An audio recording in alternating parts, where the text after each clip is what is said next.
ঢাকার রাস্তায় এখন খুব কমন একটা দৃশ্য হচ্ছে পেট্রোল পাম্পগুলোর সামনে লম্বা গাড়ির সারি, মোটরসাইকেলের সারি।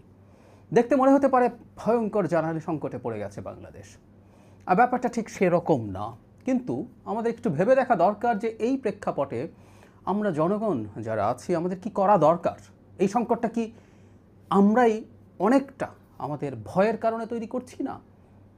আমরা সাম্প্রতিক প্রেক্ষাপট জানি যে বাংলাদেশে জ্বালানির মজুদ নিয়ে কারোর মধ্যে সংশয় আছে, কতটা আছে এই তথ্য আমাদের সবার কাছে পৌঁছে গেছে। স্ট্রেইট অফ হরমুজ বা হরমুজ প্রণালী ইরান অ্যাপারেন্টলি বন্ধ করে দিয়েছিল, ফলে অনেকগুলো জাহাজ আটকা পড়ে গেছে। বেশ কয়েকটা দেশ, সৌদি আরব, ইরান, কাতার, ইউএই, এদের জ্বালানি আসার পথ ওটা, এবং পৃথিবীর অন্তত 20% জ্বালানি সেটা দিয়ে আসে। তো সাপ্লাই নিয়ে আমাদের টেনশন শুরু হয়েছিল। শুধু সেটা না, জ্বালানির দাম বেড়ে যায় কিনা, এই সব কিছু মিলে একটা সংকট দেখা যাচ্ছিল। সেই সংকটটা আসলে কী পর্যায়ে আছে এবং আমাদের আতঙ্কিত হওয়া উচিত কিনা, এটা খুব জরুরি। কারণ আমরা যখন আতঙ্কিত হতে থাকি তখন আমাদের আতঙ্ক বাজারে ডিজাস্টার তৈরি করতে পারে। সম্ভবত বা নিশ্চিতভাবেই বলা যায় এই মুহূর্তে যে সংকট আমরা দেখছি সেটা অনেক বেশি খারাপের দিকে যাচ্ছে আমাদের আতঙ্কের কারণে। আমাদের আতঙ্কিত না হওয়া উচিত। খুব হতাশার ব্যাপার কি আছে?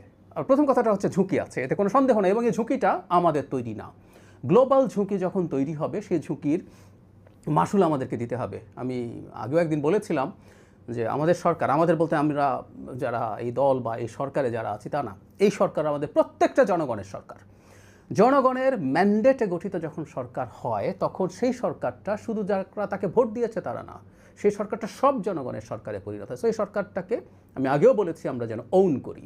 সো আমাদের সরকারটার, আমাদের রাষ্ট্রের একটা দুর্ভাগ্য যে সরকার আসতে না আসতে 1 মাসও হয়নি, কয়েক সপ্তাহ হলো, 3 সপ্তাহ হলো, সেই সময়ের মধ্যেই এই ধরনের একটা ভয়ঙ্কর পরিস্থিতির মধ্যে আমরা পড়েছি।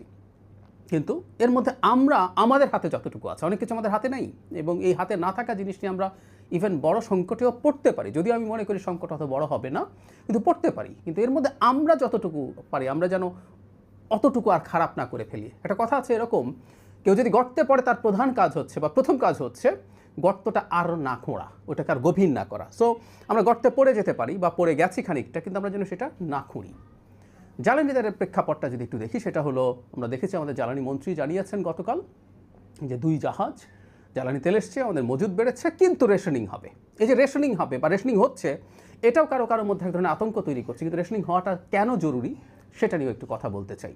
মজুদ বাড়া, কিন্তু যেহেতু সংকটের একটা সম্ভাবনা আছে এবং আমাদের একটা আচরণও এই রেশনিংয়ের জন্য দায়ী, সেটাই আসবো।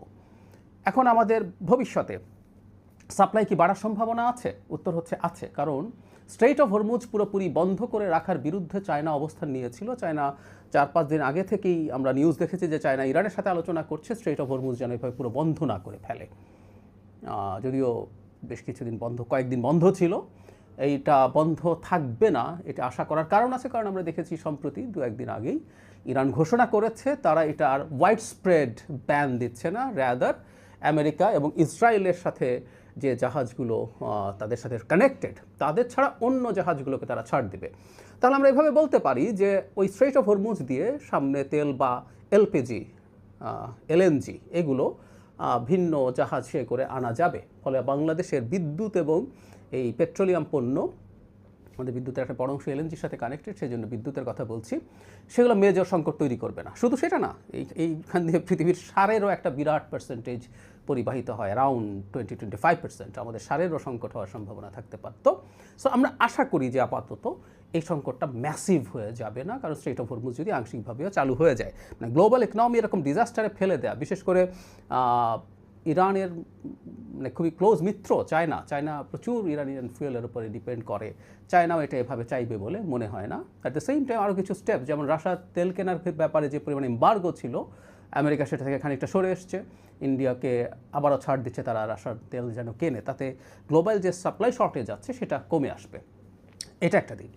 আমাদের দেশে এই যে একটা আতঙ্ক তৈরি হয়েছে যে যথেষ্ট মজুদ নেই, এটা নিশ্চিত আমরা সরকার থেকে, আমি আমার জায়গা থেকেও চেষ্টা করবো আমাদের স্ট্র্যাটেজিক রিজার্ভ আরও বাড়ানো। এটা আসলে করতে হবে, কারণ এই অঞ্চল এবারও যদি শান্ত হয়ে ওঠে কিছুদিন পর, এটা আবার অশান্ত হয়ে ওঠার সমূহ সম্ভাবনা থাকবে। সো ভবিষ্যতে আমাদের খুবই জরুরি কাজ হবে। ইনফ্যাক্ট ইন্টারিমের উচিত ছিল, কারণ এর আগেই 12 দিনের যুদ্ধ হয়েছিল, তখনই আঁচ করা দরকার ছিল যে এখানে জায়গাটা আবার অশান্ত হয়ে উঠতে পারে। এবং ইরানের সাথে সংকট মানে স্ট্রেইট অফ হরমুজের সংকট।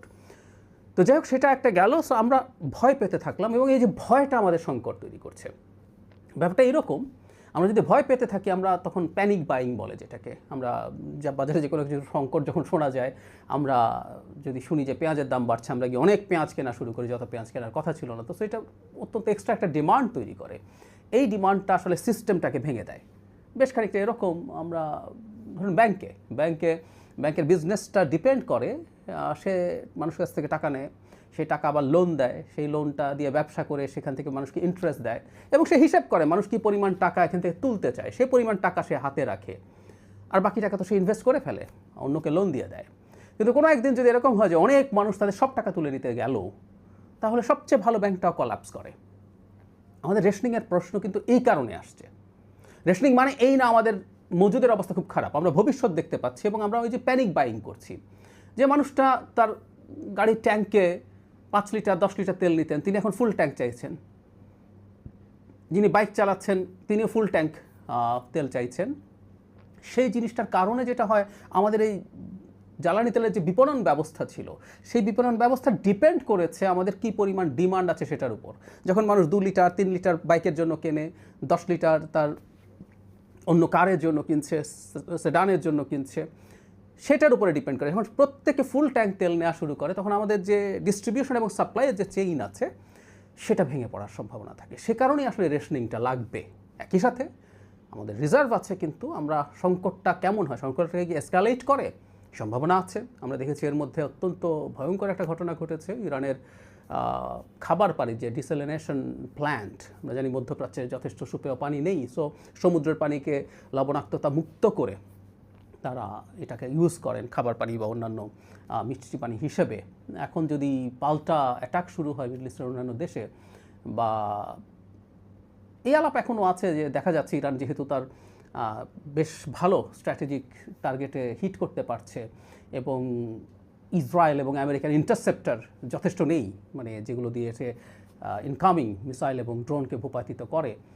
ইরানের ড্রোনও এখনও যথেষ্ট তার হাতে রয়ে গেছে ধারণা করা হয়। সো যুদ্ধ আরও বেশ কিছুদিন চলার সমূহ সম্ভাবনা আছে, তারপর অনেক লম্বা সেটা হবে না। তো যে কথাটা বলতে যাচ্ছিলাম, তাতে আমাদের জ্বালানি সংকট কিছুটা থেকে যেতেই পারে, সেজন্য সতর্ক থাকা। এই সতর্কতার জন্যই আসলে আমাদের এই প্যানিক বাইং থেকে সরে আসতে হবে, আমাদের মিতব্যয়িত হতেই হবে। সো এটার মানে এই না যে আমাদের সংকট অনেক বেশি আছে। একই সাথে আরেকটা ঘটনা ছিল, আমি আশা করি আমাদের মাননীয় প্রধানমন্ত্রীর একটা সিদ্ধান্তের পর এই ঘটনাটা আর ঘটবে না। মানে এতদিন পর্যন্ত এই ঝুঁকিও ছিল, বা এটা হয়েছে অনেক জায়গায়, পেট্রোল পাম্প মালিকদের অনেকেই তাদের রিজার্ভে তেল ধরে রাখছিলেন, কারণ একটা এক্সপেকটেশন ছিল, একটা ফোরকাস্ট ছিল, মানে তেলের দাম বাড়িয়ে দেওয়া হবে। গতকাল প্রধানমন্ত্রী ঘোষণা করেছেন জ্বালানি তেলের দাম বাড়ছে না, ফলে এখন আর ওই তেল ধরে রাখার প্রবণতা পেট্রোল পাম্পগুলোর থাকবে না। সুতরাং আমরা আশা করতে পারি যে এই সংকটটা আর এভাবে চলতে থাকবে না। একটা কথা মনে রাখা দরকার, সেটা হচ্ছে একটা সরকার যে মাত্র দায়িত্বে এসছে, সেই দায়িত্বে আসার পর এই ধরনের একটা বড় বিপদে পড়েছে। এটা আমাদের সবার সরকার, আমরা সরকারকে ঠিকঠাকভাবে দেশ পরিচালনার জন্য যেন সাহায্য করি, আমরা আমাদের প্যানিকের জন্য, আমাদের প্যানিক বাইংয়ের জন্য আমরা অন্যদের জন্য যেন ঝুঁকি বা বিপদ তৈরি না করি। আমি সত্যিই আমাদের এই ব্যাপারে আশ্বস্ত করতে চাই, বাংলাদেশ ম্যাসিভ সংকটে নেই। বাংলাদেশের কিছু সংকট আছে, আর সবার যেমন সংকট আছে সেই রকমই সংকট, এর মধ্যে আবার অনেক বাড়াবাড়ি কিছু হয়ে গেছে, ব্যাপারগুলো তা না। একই সাথে আমাদের সরকার নিশ্চয়ই অল্টারনেটিভ জায়গা থেকে সোর্সিংয়ের চেষ্টা করবেন, বেশি দাম দিয়ে হলেও করবেন, কারণ জ্বালানি প্রাইমারি ফুয়েল হচ্ছে লাইফলাইন আমাদের অর্থনীতির। সেই ব্যাপারে সরকার কোনোভাবেই কার্পণ্য করবেন না। আমরা জনগণ যদি আতঙ্ক থেকে দূরে থেকে, আবারও বলছি আতঙ্ক থেকে দূরে থেকে, আতঙ্ক যে কোনো বিপদ ঘটিয়ে দিতে পারে, সব